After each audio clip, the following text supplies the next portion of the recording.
Okay, cool. It is that time of year once again. We've got to the end of what has been, in my opinion, an extremely strong year for music. We're going to do what I've done for a couple of years running now. I'm going to rattle through my 50 favourite songs of 2022. The only restrictions I've placed is that it's only one per artist. Starting off the list at number 50 is LTMT by Batboy Banky, which stands for Little Titties Matter Too.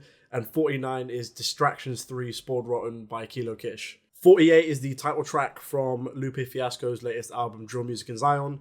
And number 47 is a drill track by Band OK, Praise the Lord. 46 is what is, in my opinion, the hardest song this artist has ever released to date, and that's Plan B by Megan Thee Stallion. 45 is the motherly ode Chicken Nugget by Rico Nasty. And number 44 is from an album I didn't really care for, but the opening track was fire, and that's Rich Flex by Drake and 21 Savage. 43 is 7:12 p.m. by Future Hendrix, and 42 is No Hard Feelings by Billy Woods. 41 is from one of the best collab projects of the year, that's Trillion Cut by Rock Marciano and The Alchemist. 40 is one of the best high energy tracks I heard all year, that's Still Counting by Yeet. 39 is Bank Account by Baby Keem and Uzi from the deluxe version of The Melodic Blue. And 38 is The Darkest Part by Black Thought and Danger Mouse. 37 is from an artist that has released like 4 or 5 albums this year, and they've all been fucking amazing. Smacked by Boldy James and Future Wave. 36 is what I thought was Brockhampton's last ever song, Brockhampton by Brockhampton, but just Kevin Abstract. 35 is just an amazingly beautiful song, I Feel Like I'm Blue by Leah Sen. And 34 is Matte Black by Suicide Boys. 33 is Cody Blue 31 by Jid, one of, if not the most ambitious Jid songs I've ever heard. 32 is a disgustingly violent song, but beautiful in equal measure. That's Freedom's Priceless by Sus. 31 is the kind of return of Radiohead that's Opened the Floodgates by The Smile. 30 is Tinko Tinko Don't Play Me for a Fool by Abong JR. 29 with a disgusting beat, a ridiculous beat, Let the Smokers Shine the Coops by Pusha T. 28 is Hide and Seek from the latest Nux project. And 27, one of the most perfect dance pop songs of the year, Hot In It by Tiesto and Charlie XCX. 26 is a song that spoke to my soul personally because I get very frustrated with lateness. That's Come On Let's Go by Nigo and Tyler the Creator. 25 is In Your Eyes by just an amazing melting pot of talent, which is Mount Kimby, Slow Tie, and Danny Brown. And 24 is Can't Get Over You by Westside Boogie featuring Smino and Tizo Touchdown. I love the emotion in this song. I love how smooth it is, but particularly Smino's featured verse is one of my favorites of the whole year. 23 is the return of Beyonce. I loved Renaissance. I loved almost every song. It was hard picking a favorite because it was just such a consistent album, but Virgo's Groove, 6 minutes, it never tires once. It's funky, it provides a platform for Beyonce to display her ridiculous vocal abilities. And it's just such a uplifting, warm, romantic song. 22, Denzel Curry, X-Wing. This is like the definition of floating over a fucking beat. And he employs so many different flows in a relatively short song. It's just another example of just how ridiculously consistent Denzel Curry is. And he seems to step his game up every year when it seems impossible. 21 is one of the most emotionally fucked up songs I think I've ever heard, especially this year. Glimpse of Us by Joji. I love when a song, gets the popularity and recognition it deserves simply just from the strength of its songwriting and vocal performance. It has been quite funny as well, scrolling through TikTok and seeing people completely misinterpreting this song as a romantic song. I don't know how one could possibly do that because it's quite it's quite in your face about what he's feeling on this song. I think his vocal performance is as strong as it's ever been, but for me the songwriting is where it shines, even though it's super fucked up, but it's a unique approach to writing not a love song but a song about love. Number 20 is a song that hit me. This song actually hit me quite a lot. Stressed by Conway the Machine from his latest album. I do think this latest Conway the Machine album is his strongest effort ever. And I think the main driving force behind that is how raw and willing to be vulnerable he is on so many of these songs. And Stressed is the highlight of that. He touches on his alcoholism, his insecurities about being shot and what it did to him physically. He talks about the pressures of having so many people to rely on him and him effectively being left out in the cold, and no one's really wise to what he's feeling in private when it's just him alone with his thoughts. And this song goes to some pretty dark places, but you feel that emotion come through with every single bar. 19, for me, in my opinion, is just a perfect rage song. It's Yeet featuring Yeet by Young Ko. Young Ko, to me, I wasn't very familiar with his music prior to the release of his album. I'd only heard him on a couple of features. This album, to me, immediately made me think that Young Ko is the most exciting thing on YSL besides Young Thug himself. Young Ko and Yeet work perfectly together.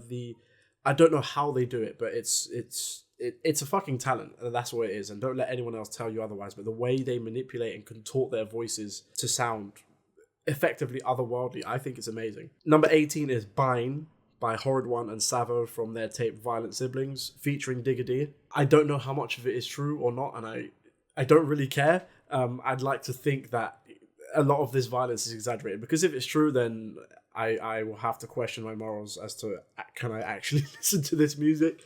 But I think it's clearly, some of the violence is so absurd that I'm like, okay, there may be an element of truth to this, but I don't know.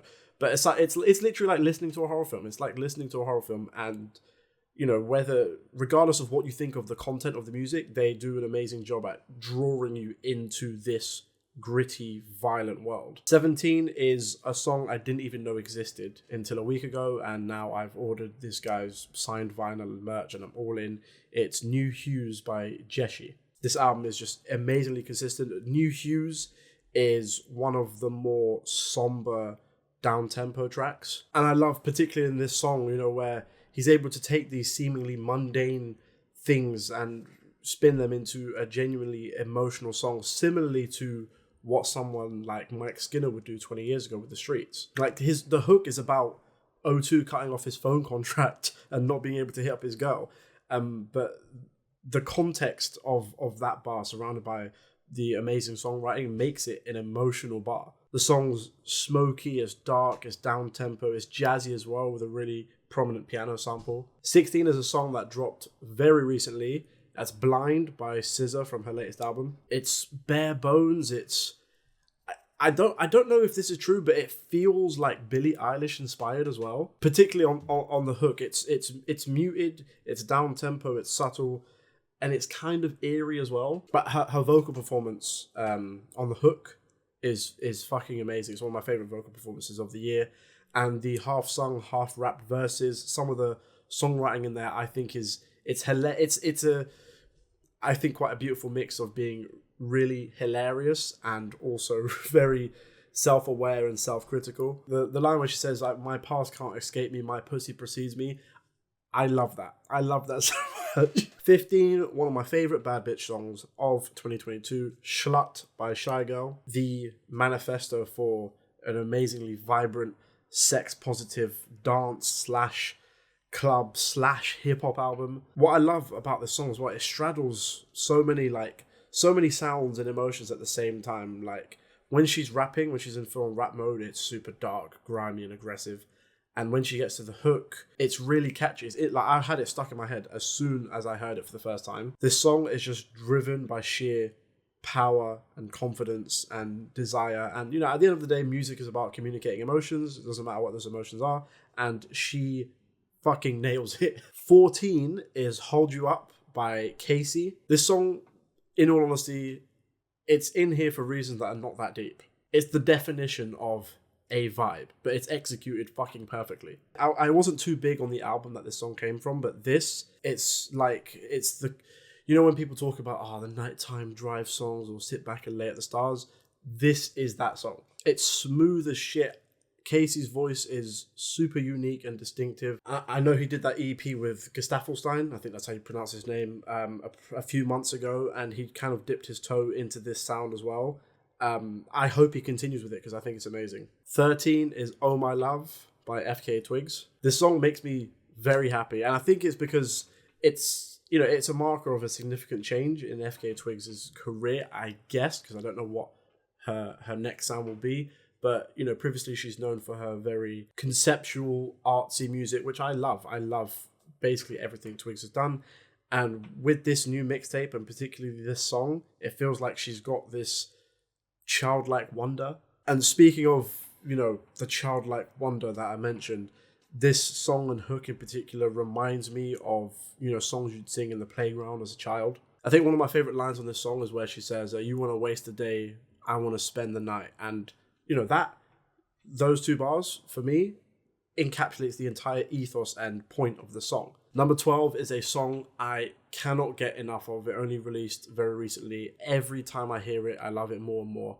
That's Metro Spider by Metro Boomin and Young Thug. To put it simply, this song, in my opinion, is both artists at the absolute peak of their powers. The beat, all the Metro Boomin trademarks are there. It's dark. It sounds like a horror film. It's immaculately produced. It's clean sounding. And Young Thug, the amount of flows he pulls from, I don't know where he pulls them from. I think he's made a deal with some sort of rap devil. I don't know. I think also the reason this song reminds me of a horror film is like it morphs as it goes on. It morphs and he gets more savage and he gets more relentless as the song goes on. It starts off with this weird, is he in times, weird syncopated flow. And then by the time you get to the middle, you get the repetition of Metro, Metro, Metro. And when it hits that point, it's indescribable in my head. It's indescribable. But I don't know how you keep doing this. I don't know how you fucking keep doing this, Young Thug. But I'm here for it. In my opinion, Young Thug is one of the best rappers walking the planet. I don't care. Number 11 is a song that really, really grew on me throughout this year. And that's Sakura from Rosalia. Off the bat, this is my favorite. Just sonically, my favorite vocal performance of the year. I think her voice sounds fucking angelic. And the songwriting is amazing. Of course, it's in Spanish, so I have to rely on English translation, so I don't know how much of the particulars have been lost in translation.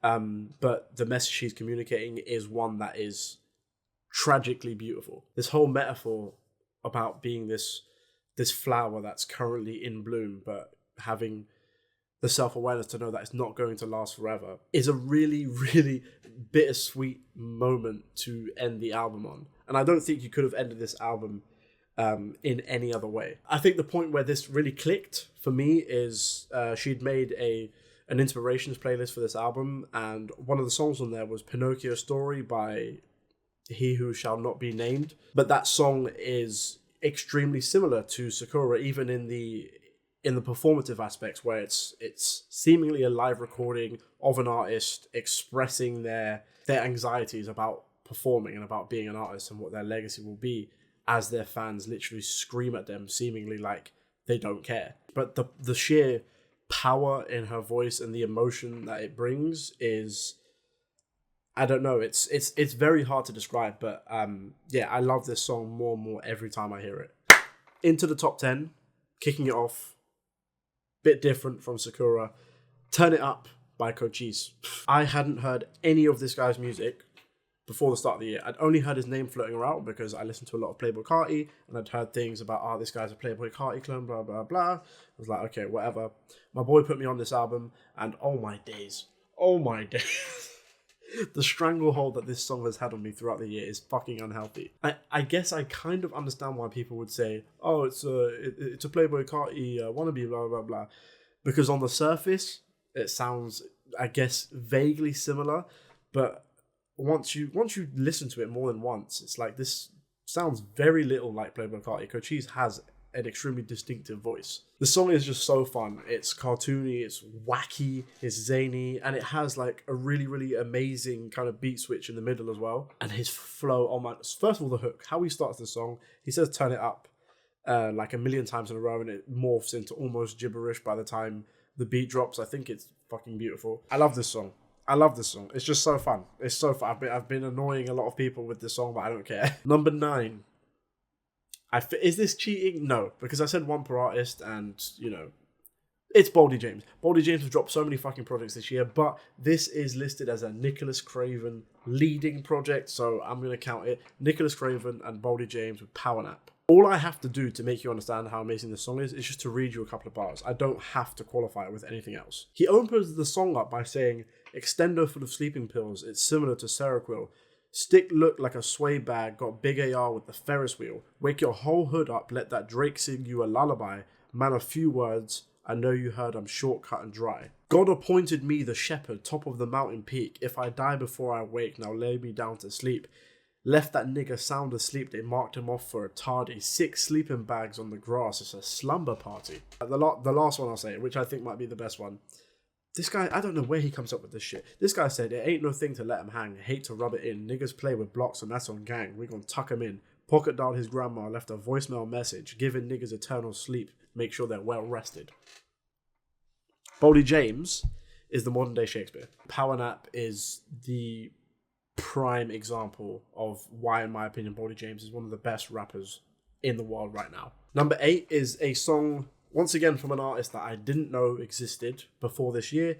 The Last Dance by Toby Lou featuring Chica. The pitched up sample is beautiful, and I love the fact that they let it run for like a minute and a half before Toby Lou even opens his mouth. It feels really bittersweet. It's emotionally driven.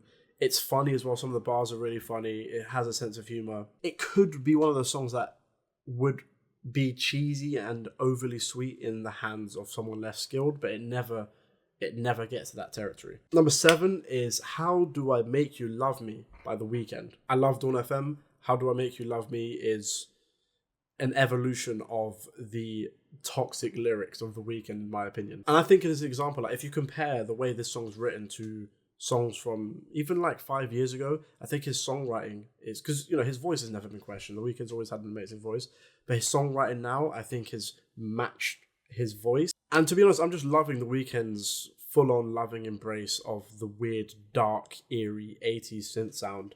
I think his whole vibe and aura and aesthetic works perfectly with it. And also the way that How Do I Make You Love Me transitions into Take My Breath is fucking perfect. Number 6 to me is the definition of hauntingly beautiful.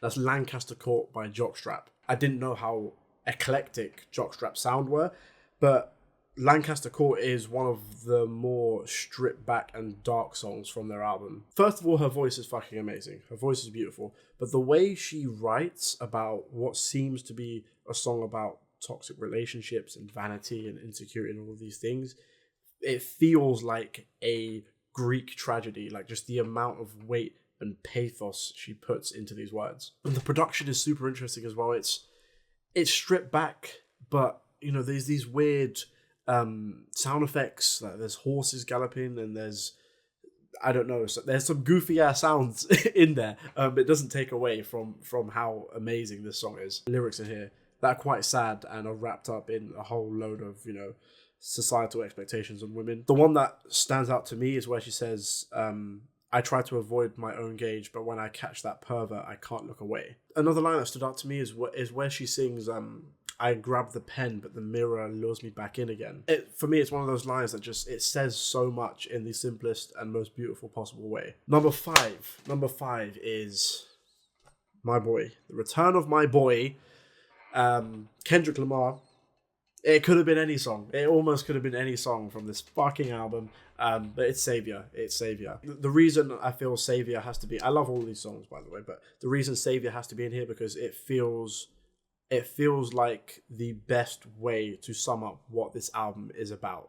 And throughout the emotional turmoil and narrative of the album, this is like right in the middle of the action. This song, I think, has ideas that were seeded in the last album, Damn. And personally, it made me, as a huge Kendrick Lamar stan, extremely happy that he got to this point, even though it took him a very long time. The beat is fucking insane. Baby Keem's hook has been stuck in my head since the moment I heard it. And, since Mr. Morale came out, Kendrick's talked about, his embracing of imperfection and, just being effectively a regular guy.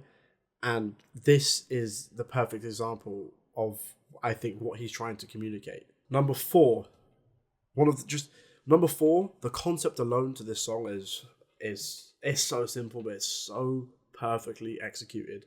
When Sparks Fly by Vince Staples. When Sparks Fly is a love story about Vince Staples' gun.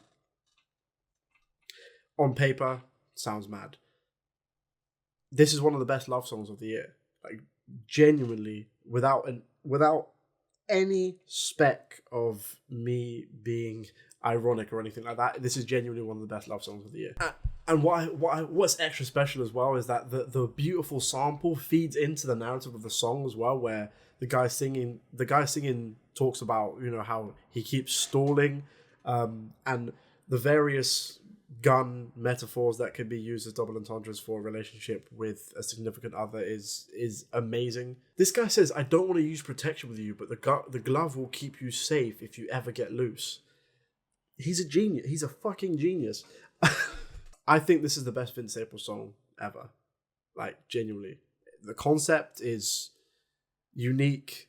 It's executed perfectly. Vince Staples is funny. He's dark. He's sardonic. But there's genuine emotion pumped into every single word in this song.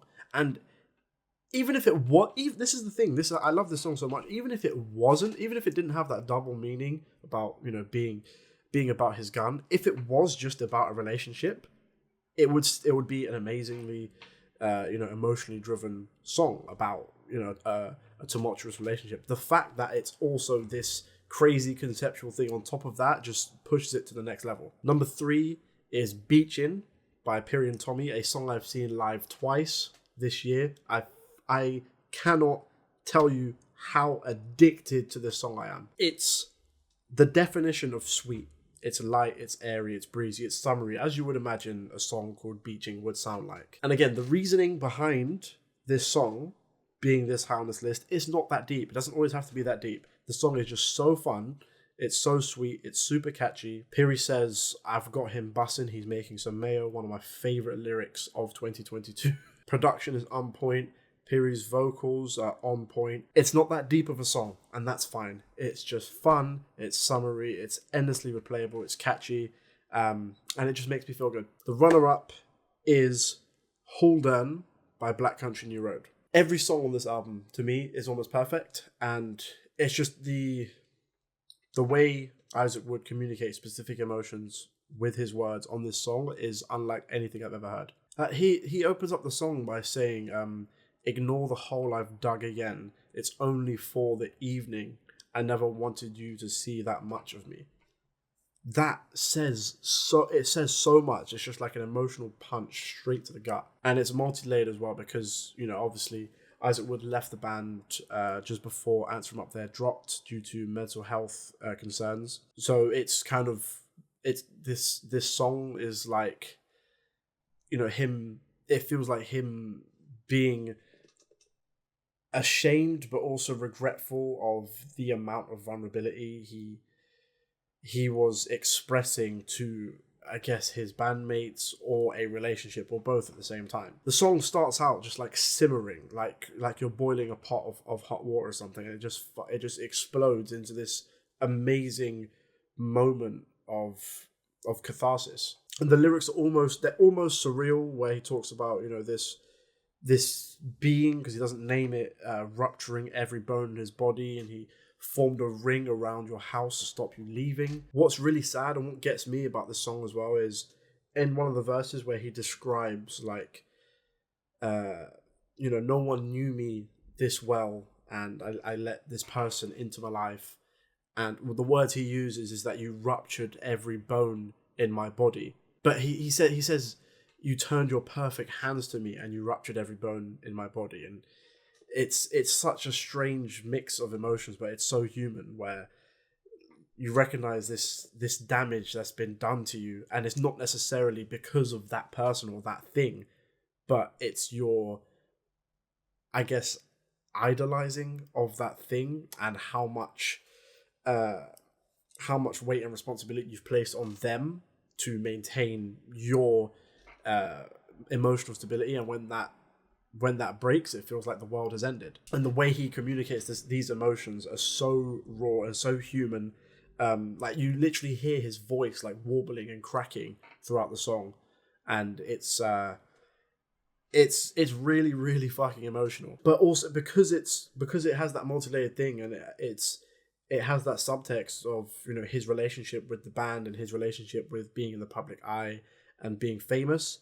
It just melts your fucking head. And this is why, you know, it feels tragic. It feels like a Greek tragedy where towards the end of the song he says, I turn my face and hide my body in shame and you try to take me in.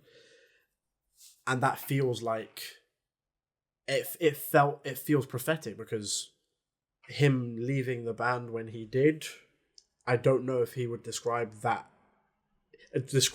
process in that way, where he, because that can happen with, you know, any sort of mental health difficulty or issue, where you feel ashamed of sharing your problems, and through no fault of your own, where he said, I hide myself in shame. And I guess him stepping away from the band can be interpreted as him hiding away. I don't think that that's necessarily the case. I think, you know, your mental health should be placed above your career or anything like that. It's the weird thing is, you know, where he says, you know, I turn my face and I hide in shame, but then you try to take me in because of how I was feeling. It's like a catch-22. It's a compound effect. It's you trying to take me in, this relationship between either, again, this person or the public eye or my fans. That's the thing that's causing me harm. And the tragedy of it is, the only relief from that is to step away, is to be alone. And that is what makes this song so sad. And we've come to number one. Number one is a much more upbeat song than Hold On. Number one is, in my opinion, the prime example of a perfect pop song. It's a perfect pop song. My most played song of the year as well, most rinsed. It's Yuck by Charlie XCX. I can't describe to you how perfect the song is. It's perfect. The second I heard it, I had to take it back. You can see it in my reaction. The second I heard it, I had to start the song again. I couldn't get past this bloody song when I first heard Crash. It's super funky, it's sleek, it's confident, it's sexy, it's all of the things that make Charlie XCX an amazing artist in one little 2.5 minute song. It's got the almost, you know, really confident hip hop swagger, especially with the chorus, you know, that boy so mushy, sending me flowers, I'm just trying to get lucky, yuck, looking at me all sucky, yuck, quit acting like a puppy, fuck. These are bars. Charlie XCX is a rapper, and she's one of the best rappers in the world. But no, seriously, it's just, this song it's a perfect pop song. It is a perfect pop song. The bass absolutely slaps. The hook is insanely catchy. Like, I effectively, this year, I evangelized Charlie XCX to so many people that I know in my life. And particularly this song, and literally like 5 or 6 of them had this song in their top 5 on their Spotify Wrapped. I forced this song down people's throats this year, and I have zero regrets about it. Charlie XCX's versatility in the world of pop music, to me, is, at this point, becoming unparalleled. And Yuck is just a disgusting song. It's an aptly titled song. Yuck, it's fucking disgusting. I cannot get enough of it. It's one of my favourite songs from one of my favourite artists of all time. And that is my list. I wish it could have been longer. I probably, realistically, would have done like a top 200 or some shit, but I don't really want to make a 2-hour video. I'm not going to put you through that fucking pain. But yeah, next video, I will be doing my top 50 albums of the year. That will be coming in the next couple of days. Let me know in the comments down below, what do you guys think? What are your favourite songs of 2022? Don't forget to like, subscribe, dong the bell, and I will see you next time.